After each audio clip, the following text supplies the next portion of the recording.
नमस्कार साथियों आज के इस वीडियो में हम लोग बीपीएससी टीआरई 4.0 के बारे में बात करेंगे।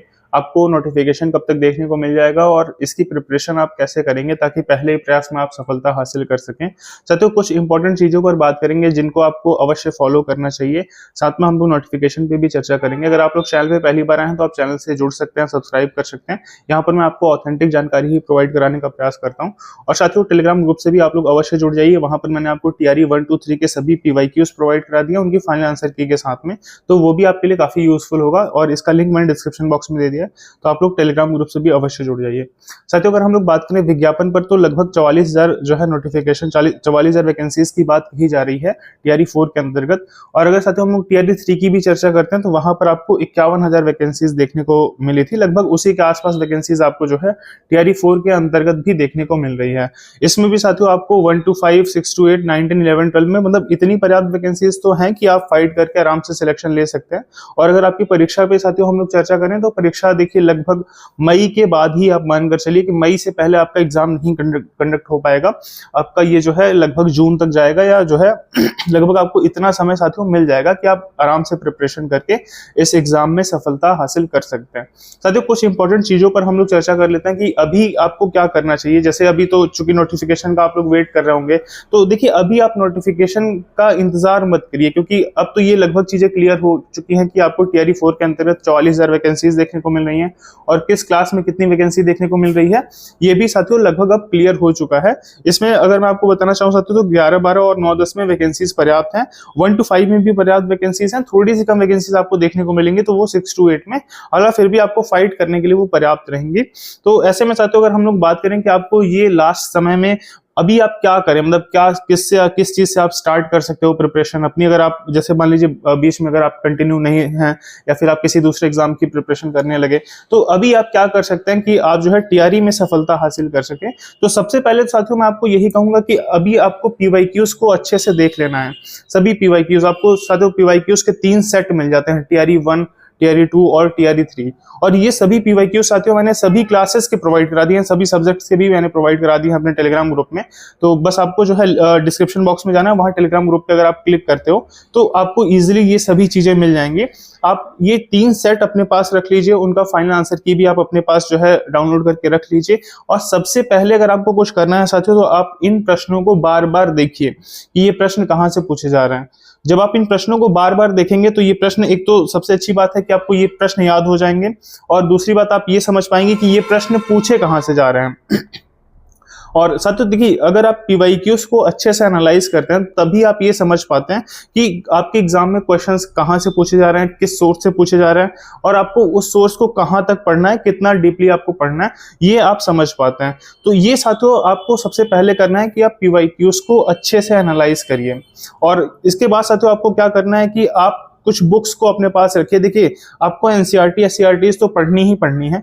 इसके अलावा अगर आपको बात करें साथियों तो एक स्टैंडर्ड बुक आपके पास होनी चाहिए जहां से आपको ये समझ में आए कि यहाँ से प्रश्न जो है पूछे जा रहे हैं। क्योंकि देखिए लगभग हम लोग देखते हैं कि 50 to 60% चीजें जो है वो आपके एनसीईआरटी एससीईआरटी से पूछी जा रही हैं और लगभग आप देखेंगे तो लगभग 40 से जो है 30-40% चीजें जो है वो आपके ग्रेजुएशन लेवल या मतलब और हाई लेवल का आप कह सकते हैं, मतलब जिसके लिए आपको एक अच्छी किताब को पढ़ना जो है जरूरी होगा, वहां से आपके जो है प्रश्न पूछे जा रहे हैं। तो ऐसे में साथियों आप एनसीईआरटी एससीईआरटी को तो अच्छे से आप एक बार कवर कर लीजिए, पीवाईक्यूज को आप एक बार अच्छे से कवर कर लीजिए और जीएस में जो आपको जो है बहुत ही जो है यूजफुल होगा, आप घटना चक्र या फिर जो है यूथ की जो बुक आती है जिसमें बीपीएससी के द्वारा कराए गए जितने भी एग्जाम हुए हैं अब तक उनके पीवाईक्यूज जो दिए हुए हैं उसमें आप ज्योग्राफी के क्वेश्चंस लगा सकते हैं, इंडियन ज्योग्राफी स्पेशली, साइंस के क्वेश्चंस को आप लगा सकते हो, पॉलिटी के क्वेश्चंस को आप लगा सकते हो, हिस्ट्री मॉडर्न हिस्ट्री के क्वेश्चंस को आप लगा सकते हो। तो वहां से साथियों आपको कई जो है प्रश्न देखने को मिलेंगे अपने एग्जाम में एज इट इज, और ये काफी एक यूजफुल आपके लिए जो है स्रोत होगा। और साथियों देखिए किसी भी एग्जाम में सफलता के लिए आवश्यक होता है कि आप ढेर सारे क्वेश्चंस को प्रैक्टिस करिए, क्योंकि जब आप ढेर सारे क्वेश्चंस को प्रैक्टिस करते हैं तो उससे बेनिफिट आपको ये होता है कि कई क्वेश्चन तो आपको डायरेक्टली एग्जाम में मिल जाते हैं और जब आपको अपने प्रैक्टिस किए हुए क्वेश्चन एग्जाम में मिलते हैं तो उसका सबसे ज्यादा फायदा ये होता है कि आप समय वहां पर बहुत बचा ले जाते हैं। मतलब आप केवल डायरेक्ट क्वेश्चन को पढ़ते हो और सीधे आप जो है आंसर पर टिक करते हो, मुश्किल से 10-15 सेकंड में आप जो है ऐसे प्रश्नों को आसानी से सॉल्व कर पाते हैं। फिर आप उन प्रश्नों के लिए समय बचा पाते हैं, जिन प्रश्नों में आपको थोड़ा सोचना पड़ता है या फिर वहां पे आपको थोड़ा और दिमाग लगाना पड़ता है कि नहीं इसका क्या क्या ऑप्शन हो सकता है। क्योंकि देखिए एग्जाम में आपको 2 ही घंटे मिलने हैं और आपको प्रश्न साथियों 150 मिलेंगे, जिसमें 120 पे आपकी जो है मार्किंग होनी है, 120 पे मेरिट बननी है और 30 क्वालिफाइंग मार्क्स होंगे। तो ऐसे में साथियों समय को भी आपको ध्यान में रखना है कि कितना जो है टाइम आपके पास बचा हुआ है, और अगर आप जो है जो प्रश्न आपको इजी लग रहे हैं, जो प्रश्न आपको बहुत आसान लग रहे हैं, उनको अगर आप जो है जल्दी अटेम्प्ट कर लेते हैं तो ये आपको बेनिफिट मिलता है। इसके बाद साथियों आपको क्या करना है कि आपने पीवाईक्यूज को अच्छे से एनालाइज कर लिया, आपको फिर और क्वेश्चंस को प्रैक्टिस करना चाहिए। और क्वेश्चंस को साथियों प्रैक्टिस करने के लिए आपके लिए जो बेस्ट प्लेटफॉर्म जो मैंने देखा है वो टेक्स्ट बुक है। और टेक्स्ट बुक पर साथियों अगर आप अभी देखोगे तो 10 और 11 तारीख तक आपको ये जो है अच्छा खासा डिस्काउंट मिल रहा है, क्योंकि वहां पर सेल चल रही है। तो आप साथियों किसी भी एग्जाम के लिए प्रिपरेशन कर रहे हैं तो टेक्स्ट बुक आपके लिए एक बेहतर प्लेटफॉर्म होता है पीवाईक्यूज को लगाने के लिए, मॉक टेस्ट को लगाने के लिए और भी क्वेश्चंस को प्रैक्टिस करने के लिए। और अभी अगर साथियों आप लोग ये परचेस करते हैं टेक्स्ट बुक का पास प्रो या फिर पास प्रो मैक्स, तो ये आपको बहुत ही कम प्राइस में मिल पाएगा। आप देख सकते हैं स्क्रीन पर प्राइस, और इसका लिंक साथियों मैंने डिस्क्रिप्शन बॉक्स में दे दिया है। अगर आप उस पर क्लिक करते हैं तो आप जो है इजिली इसको बाई कर सकते हैं। आपको कूपन कोड वहां पर यूज करना होगा एनकेएस, जो आप स्क्रीन पर देख पा रहे हैं, ताकि आपको ये जो अधिकतम डिस्काउंट है वो मिल सके। तो साथियों अब हम लोग बात करें कि आपने जो है ढेर सारे पीवाईक्यूज को प्रैक्टिस कर लिए, आपने मॉक टेस्ट लगा लिए, आपने जो है सेक्शन वाइज क्वेश्चंस को लगा लिए। देखिए टेक्स्ट बुक पे एक बेनिफिट आपको ये भी मिलता है कि आप जैसे एक टॉपिक को पढ़ लिए तो आप उस टॉपिक से भी क्वेश्चंस को प्रैक्टिस कर पाते हैं, सेक्शन वाइज क्वेश्चंस को भी लगा पाते हैं, इसलिए टेक्स्ट बुक आपके लिए काफी यूजफुल हो जाता है। इसके बाद साथियों आपको क्या करना है कि आप जो है इसके साथ साथ आप जो है एक स्टैंडर्ड बुक अपने पास रखेंगे, जिसको भी आप निरंतर जो है अध्ययन करते रहेंगे। लेकिन अभी सबसे पहले आपको क्या करना है कि आप जो है लगभग 10-15 दिन में इन पीवाईक्यूज को अच्छे से एनालाइज कर लीजिए, और एक आप जो है या तो घटनाचक्र या तो यूथ की किताब, आपके पास अगर कोई भी पहले से है तो आपको नई किताब लेने की आवश्यकता नहीं होगी। आप वहीं से क्वेश्चंस को प्रैक्टिस करिए, और जो मैंने आपको बताया कि सब्जेक्ट वाइज चीजों को आप लगाइए। मॉडर्न हिस्ट्री के अंतर्गत जो है मॉडर्न हिस्ट्री को आप प्रैक्टिस करिए, और जो है आप साइंस को प्रैक्टिस कर सकते हैं वहां से। और भी चीजें जो आपको जीएस में डायरेक्टली बेनिफिट पहुंचाती है, मैथ्स के क्वेश्चंस को आप प्रैक्टिस कर सकते हो, ज्योग्राफी के क्वेश्चंस को आप प्रैक्टिस कर सकते हैं, मतलब जहां से आपको डायरेक्टली क्वेश्चंस देखने को मिलते हैं। और साथियों टीआरई की अगर हम लोग बात करते हैं तो टीआरई एग्जाम्स में आपको डायरेक्टली क्वेश्चंस देखने को मिलते हैं बीपीएससी के पीवाईक्यूज से, और आपको अपने सब्जेक्ट में भी मिलते हैं। अगर आपका एसएसटी सब्जेक्ट है या फिर आपका मान लीजिए साइंस सब्जेक्ट है, तो तब तो आपको जरूर प्रैक्टिस करना चाहिए और बहुत अच्छे से प्रैक्टिस करना चाहिए, क्योंकि आपको वहां से क्वेश्चंस डायरेक्टली मिलते हैं अपने सब्जेक्ट के अंतर्गत भी। तो इस तरीके से साथियों आप अपनी प्रिपरेशन कर सकते हैं, और किन बातों का आपको ध्यान रखना है उस पर भी हम लोग साथियों चर्चा कर लेते हैं। साथियों अभी अगर आप प्रिपरेशन स्टार्ट कर रहे हैं तो जब आप पीवाईक्यूज को देखोगे तो उसमें से कुछ प्रश्न तो आपको बहुत आसान लगेंगे, फिर आपको कुछ प्रश्न लगेंगे कि वो थोड़े ज्यादा कठिन है या उनके लिए और ज्यादा मेहनत करने की आवश्यकता है। तो ऐसे में साथियों जो प्रश्न आसान है उनको तो आप आसानी से सॉल्व कर पा रहे हैं, एनसीईआरटी एससीईआरटी के थ्रू आप सॉल्व कर पा रहे हैं। अब लेकिन जो प्रश्न कठिन है उसके लिए आपको क्या करना है, उसके लिए साथियों जो है आप एक अच्छी किताब रखेंगे अपने विषय के अंतर्गत। जैसे एसएसटी के लिए मैंने आपको किताबें सजेस्ट करी हैं जो अच्छी बुक्स हैं, आप मेरा प्रीवियस वीडियोस भी देख सकते हैं। या आपका कोई भी सब्जेक्ट हो, हिंदी हो, इंग्लिश या साइंस हो, मैथ्स हो, तो आपको अपने विषय के अंतर्गत एक अच्छी किताब आपको रखनी होगी।